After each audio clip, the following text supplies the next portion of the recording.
Aquí estamos, de regreso compartiendo nuestro segundo bloque en el espacio en donde hablamos del derecho laboral. Hoy tenemos la presencia de la doctora Adriana Vargas, a quien le damos las muy buenas tardes. ¿Qué tal? ¿Cómo le va, Norberto? Buenas tardes. Muy bien, un gusto. Tenemos muchísimas consultas que nos ha hecho la gente, pero siempre tenemos respeto sobre el tema que se va a tratar y después si queda tiempo. Si no, sabemos, le decimos a la gente que sus consultas siempre están elevadas a través de los medios en que ustedes las consultan. Por supuesto, para desarrollarlo, tiene este teléfono que figura en pantalla para comunicarse con la doctora en su caso y como para que usted sepa absolutamente todo. Por eso es que aquellos temas que usted quiere que tratemos aquí, los vamos desarrollando bien en extenso, programa a programa. No todas las preguntas que usted realiza porque no tenemos tiempo. ¿Cuál es el tema de hoy, doctor? Bueno, habíamos quedado en tocar el temite de la violencia psicológica laboral o lo llamado moving. El moving, digamos, proviene de un verbo inglés que significa atropellar, de to move, que significa atropellar. ¿Y de qué se trata? Digamos, es la violencia psicológica laboral o que también se llama el psicoterror laboral. Que este fenómeno en Argentina, digamos, ha tenido sus inicios o sus repercusiones en cuanto a reclamos laborales recién aproximadamente en el año 2002. Siendo que, le pongo un ejemplo, en Europa este tema ya se trataba hace más de 20 años atrás. O sea, no quiere decir que aquí no sucedía, sino que tuvo repercusiones. Es un tema, digamos, nuevito, en donde recién tenemos muchos proyectos de ley. No hay una ley nacional vigente que trate específicamente del moving. Lo que sí, el Ministerio de la Nación, en el año 2007, dictó unas resoluciones y creó en una comisión, en realidad es una oficina, que se dedica a la atención justamente de reclamos de trabajadores por violencia laboral. Pero por lo menos fijó pautas y define lo que se entiende por violencia laboral a todas aquellas conductas, todas aquellas acciones, digamos que tienen como finalidad directa o indirecta causarle un daño físico, un daño psicológico o un daño moral al trabajador o a la trabajadora. Y puede ser que se cause concretamente este daño o que quede solamente en la amenaza de este daño. Incluye lo que es el acoso sexual laboral, incluye también el acoso psicológico, ¿no es cierto? Y lo que se llama la violencia de género. ¿Qué es lo que tienen que tener en cuenta los trabajadores? Que se trata de todo tipo de conductas como maltratos verbales, agresiones que van directamente a afectar la psiquis del trabajador, digamos, atacan su autoestima. Por eso que digamos que es de una configuración con elementos psicológicos y elementos que atañen, digamos, a la psiquis y a la cabeza del trabajador y que lo afectan moralmente. Pero es importante que se tenga en cuenta que estas conductas tienen que tener unas ciertas características. Primero se tienen que dar en el ámbito del trabajo, primero. Después deben tener estos maltratos verbales o insultos o agresiones o discriminaciones. Deben estar definidas, deben ser continuadas en un tiempo determinado y a su vez también, digamos, se deben dar durante un lapso y jurisprudencialmente se entiende que aproximadamente unos 3 a 6 meses de ese tipo de conductas ya se configuraría el moving laboral. ¿Qué características tienen? Son conductas, pueden ser de parte de los superiores del trabajador, pueden ser de parte de trabajadores que están en igual rango que él, o trabajadores de jerarquía inferior. Y deben tender a desprestigiarlo profesionalmente, a desprestigiarlo, digamos, también familiarmente, delante de los demás. Digamos, todo que afecte al normal funcionamiento psicológico del trabajador y de su autoestima. Y por ejemplo hay varias conductas que han señalado los jueces que van directamente a destruir al trabajador.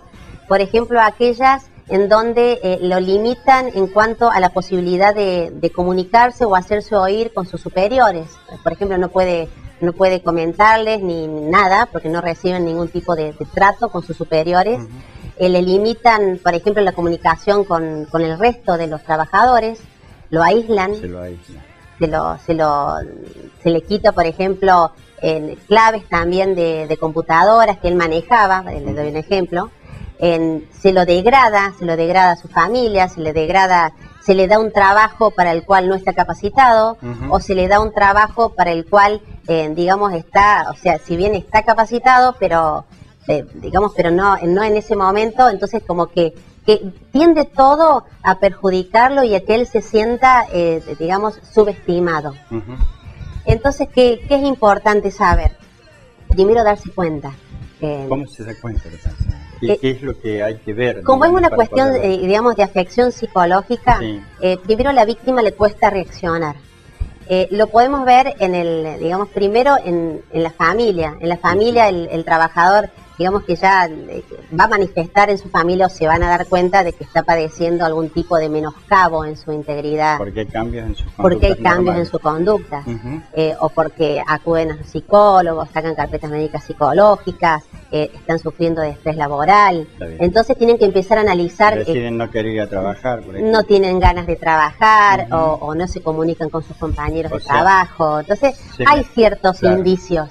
Se me ocurre pensar que en este caso podríamos alertar entonces al grupo familiar si hay una conducta de este tipo en un miembro de la familia que puede estar requiriendo de ese apoyo para ver si está sufriendo este tipo de anormalidad en su trabajo. ¿Y qué es lo importante saber? Que, digamos, todo esto a qué tiende, a destruirlo psicológicamente y a que él o renuncie, o en su caso puede ser despedido, y en caso de ser despedido, tiene que tener en cuenta el trabajador, primero, que es un despido sin causa, o sea, debe ser indemnizado, si es por moving laboral. Y por otro lado, que el trabajador tiene derecho a una reparación integral si ha sido despedido por moving. Correcto. Entonces, ¿qué significa esto? Que tiene derecho a la reparación por el daño psicológico y por el daño moral. Eso, digamos, impacta en el bolsillo del empleador, porque en los tribunales están teniendo mucha cabida todos los reclamos de daño moral y daños psicológicos por despidos causados por moving. También pienso, o sea, tratando de ponerme en escenario, ¿no es cierto? Puede ocurrir que el empleador, al tener subalternos de él, personas que están a cargo de los trabajadores, no tenga conocimiento del hecho. Por eso es importante, digamos, que tengan en cuenta la importancia y de lo que puede perjudicar a la empresa. Exacto. Entonces sería bueno realizar jornadas o programas anti-moving que en muchas empresas se están realizando, en donde se capacita no solo a los empleados, sino también a los empleados jerárquicos, y para que tomen conciencia de esta realidad y que en realidad, digamos, está perjudicando a la empresa, porque perjudica la rentabilidad, el rendimiento de los trabajadores y económicamente con los reclamos judiciales que tienen cabida. Entonces tienen que tener, digamos, dar alerta, le damos alerta a los empleadores a los efectos de que, bueno, tomen los recaudos necesarios y le den la importancia que este tipo, digamos, de anomalías laborales tienen. Porque ¿qué sucede? Cuando un trabajador se ve afectado por este tipo de persecuciones, las llamemos así, ¿qué es lo que tiene que hacer? Tiene que hacerse asesorar, acudir, bueno, para eso justamente estamos, para escuchar cuál es su situación, ver si encuadra dentro de lo que llamamos la persecución laboral, el menoscabo a la integridad psicológica, y en ese caso, ¿qué hay que hacer? Hay que darle aviso al empleador, notificarle fehacientemente de que esto está sucediendo. Y el empleador, ¿qué es lo que debe hacer? Debe tomar los recaudos necesarios, o sea, no debe reaccionar, como en muchos casos lo vemos, despidiendo al trabajador, como que fuera una persona problemática, sino que tiene que tomar los recaudos necesarios para ¿cuál es la causa? ¿Cuál es la causa? Si es cierto, y evitar, y si hay problemas entre los mismos trabajadores, bueno, cambiarlos de áreas y demás, pero para el bienestar de los trabajadores y el bienestar de la empresa. Seguramente. Vamos a decirle a todas aquellas personas que puedan estar sintiendo este tipo de acción dentro de su trabajo, fundamentalmente en la familia, como decíamos recién, este teléfono que figura en pantalla es para comunicarse, para tener una respuesta y para ver si de algún modo u otro se le puede asesorar, por así decir, sobre lo que le está ocurriendo, a ver de qué manera puede ser llevado adelante en forma legal. Todo esto lo decimos, doctor, porque de alguna forma, ¿no es cierto?, la gente se puede sentir identificada sobre lo que estamos hablando. Es importante que, digamos, que tomen conciencia de que en el ámbito laboral le puede suceder esto. Exacto. Le puede suceder de ser víctima de hostigamiento, ser víctima de agresiones. Porque esto es bueno que se lo digamos. Puede ser por un compañero. Por un compañero. Puede ser por su superior. Por su superior o puede ser por un inferior. Exacto. También. O sea que no solo el hecho de que sea el dueño del establecimiento. Implica muy bien la persecución laboral. Claro, exactamente. Correcto. Y puede ser también conductas de discriminación. Así. También.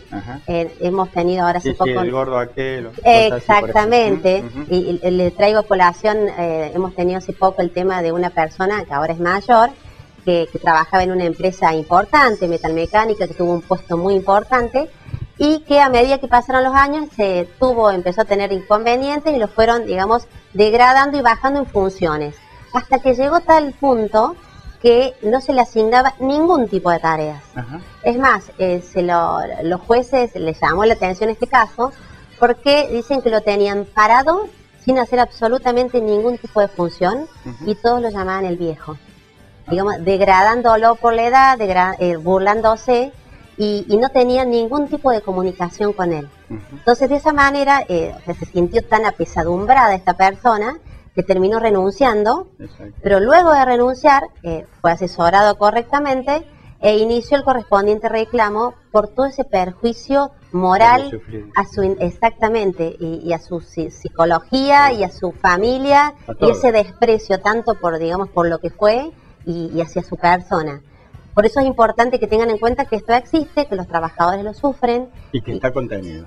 Que está contenido y las herramientas existen. Así. Si bien, reitero, no hay una ley específica de moving, pero los tribunales, digamos, consideran estas como causales de despido sin causa y que los trabajadores tienen derecho a la reparación de ese daño, porque es un daño, digamos, que no tiene nombre.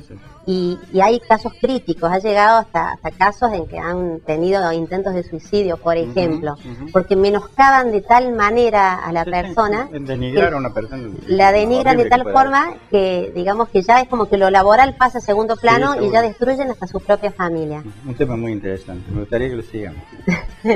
Bueno. Gracias por venir. No, por favor. Vamos a la pausa y enseguida regresamos con más Vida Sindical.